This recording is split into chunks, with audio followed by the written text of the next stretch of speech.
Welcome back, my beautiful friends and family, to another Team Acne video. Today we are going to be reacting to a video on the Truly channel. It's called Doctors Told Me I Had the Worst Acne They'd Ever Seen. And this is actually a really cool video because this features a friend of mine. Her name is Emily Keel. And I think the story is going to be really awesome, but I have actually never seen this video. It has 3,200,000 views. So we're going to review it together, see what I'm thinking, see what you guys are thinking. Let me know in the comments below as you watch.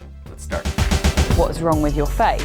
I've been to the doctors. She said, well, she's got the worst skin I've ever seen in my life, but I didn't want to let my acne win.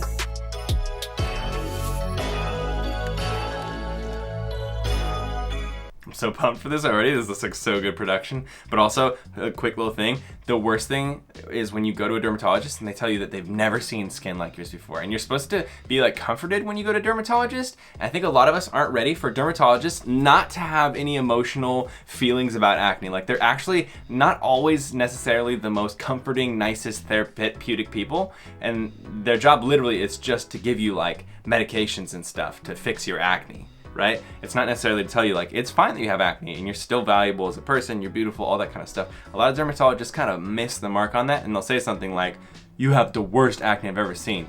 And that doesn't bring me a lot of confidence. Okay, let's jump into it.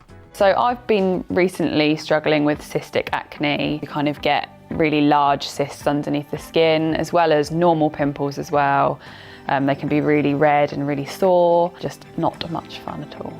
I think the most sort of uncomfortable thing has been when people are staring. Someone said to me like, oh, what's wrong with your face? I got quite upset about it. I saw that Banish product on her counter there. I believe she's a fellow Banish warrior. That's really cool. But anyways, definitely relate with this. First, one thing I want to say, she's so sick. She posts pictures of her acne full on, no filter, anything like that on her Instagram, and it's dope. So you should be following her in the first place. I love people who are transparent with that kind of thing. But also, number two, yo, I've had this happen so many times where people say that kind of a thing straight to your face, and they don't think like, yo, that's gonna suck for that person for the rest of the day. They're gonna be thinking about this comment I'm making. Instead, they just say, whoa, your acne is so bad. Like, did you know that? Like, yeah, I knew it. It's on my face. I woke up to it and saw it before you did, okay? Don't need you to tell me and remind me, okay? Thank you. Wrong with your face? Like, oh, you could have phrased it better. There have been times where I've been to the doctors. One specific time I went and she sort of turned to my dad, who'd come with me, and said, well, she's got the worst skin I've ever seen in my life. I know that my skin's bad, but having someone else say that it's that bad as well makes you kind of realise, okay, this is serious and it's not good.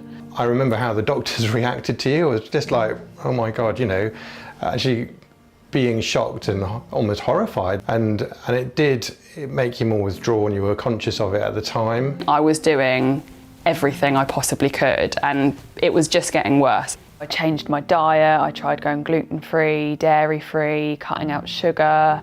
I've tried just chilling out and doing yoga and meditating. I tried acupuncture as well. I've had laser treatment. I've had microdermabrasion, different facials. I remember I tried drinking celery juice for a whole month every morning and nothing changed. Yeah, I just want to say, so many of us who have dealt with severe acne had the exact same process as her. You go online, you look for as much information as possible, you see a bunch of videos or articles where people have transformed their faces, and then you're like, well, what was it? And then you find out that that person had a bunch of celery juice, or they had a bunch of probiotics, or they took dairy out, or they took sugar out, or whatever it is. And then you try it, and you try it, and you try it, and you try it, you try every single product, you try every single treatment, and nothing works. And it's like such a discouraging thing, right? Because you've just seen so many articles and videos where people have fixed their acne and cleared their acne, and none of those things are working for you. And you're like, what's going on? Literally nothing is fixing this. So I'm interested to see what this video goes into. When I was 22, I got the job as a gym manager in a local gym. I'd always battled with my skin. It really started to sort of worsen when I was around 22 at the same time as starting the management role. My face literally just erupted, and yeah, it was like the worst it had ever been before. I felt like people were judging me and thinking that I wasn't living a healthy lifestyle. Stressing about that obviously made it worse. So I think I just decided, you know what, I've just had enough. I decided to leave my job. Whoa, I did not know that she left her job because of it. That's crazy. That's one of the things that does suck.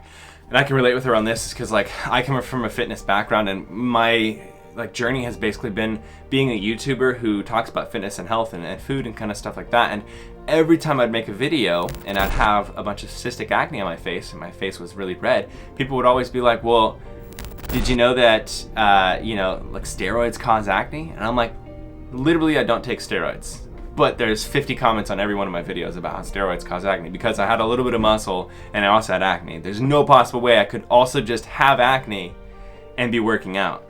So I definitely understand how like everybody was focusing on that for her, and that totally sucks. It's crazy she had to quit her job. Looking at it now, I feel really sorry for like the girl in the photo. I feel really sorry for like how I felt at that time. Okay, so this was the first photo that I decided to put on social media. So I think I got to the point where I just thought, right, I'm just gonna put it out there. I was really nervous about it, but I just thought I kind of didn't wanna hide my skin anymore and didn't want to hide the fact that my skin was getting worse. So I remember posting it online, and I was totally overwhelmed with how sort of positive the response was.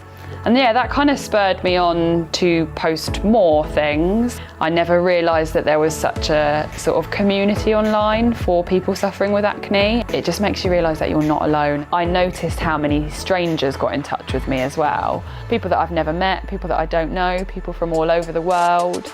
But it's really lovely to sort of connect with people that are going through similar things.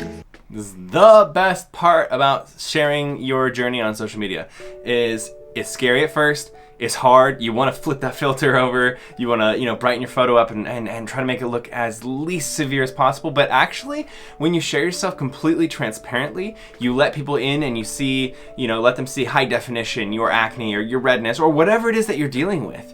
People actually will surprise you, and you'll be accepted into this community that you maybe didn't know existed. And for our world, it's the skin positivity or the acne positivity community. And it's actually really like awesome and liberating because when you post a video or a picture of your acne, you're scared because people, are gonna call you terrible things because that's what you've grown up experiencing, like in school and in college and work and stuff, is people are mean to you.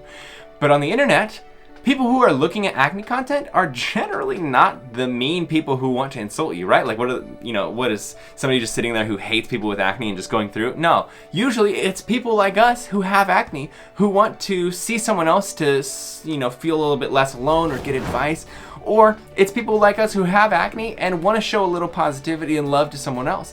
And when you get accepted into that community, it's so good and it feels so accepting and just positive, and it pushes you to be more comfortable and push out of your comfort zone even more, which then grows you in all situations, not even just sharing things online, but in real life too, because you're part of a community and those people love you. And so if people are being mean to you in real life, you're like, whatever. I've got friends who care about me and they're online and I know these people and some of them are local. It's a good thing. So don't be afraid to share yourself. I think before even having acne, I was still quite insecure, but having acne has kind of taught me to accept myself as I am, even if I have got flaws, that we're so much more than just how we look. So now I'm definitely just trying to promote the kind of skin positivity, body positivity message of just accepting yourself for who you are, and even if you've got flaws, even if you've got insecurities, it's about learning to accept them, love yourself as you are, and be happy. You are still beautiful even if you've got acne. Hell yeah. I really like that video. I also really like the way that she ended that video with that message there. It's so easy to get wrapped up in your own mind, and like I'm saying, when you start looking into the skin positivity, acne positivity community, and you start following some of these people who constantly are putting out, posts or videos about, how you shouldn't value yourself just off of your acne and how you're still a beautiful person, it can really get into your mind, because like what you surround yourself with content-wise or thought-wise really sits deep in your subconscious. And so if you're always telling yourself that you suck, or you're not the same as other people, or you don't fit in, you're going to feel insecure, you're gonna feel embarrassed, and you're not gonna be able to, like, you know, flourish the way that you should. But when you're surrounding yourself with people like Emily, or if you're following my Instagram, or like you're following my YouTube right now, you can get such a huge burst of positivity every single time you open your phone or social media. Instead of thinking about, you know, how beautiful these like people that are flawless are, you know, when you open your Instagram, instead you see a bunch of pictures of people who look just like you with a bunch of redness on their face, high definition photos of their acne,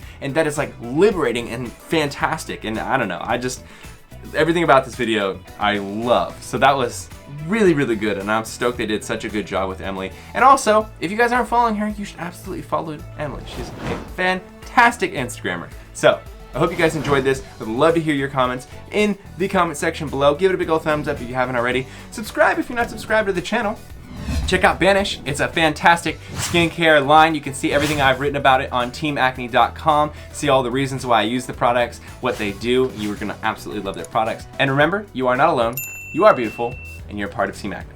I'll see you guys next video.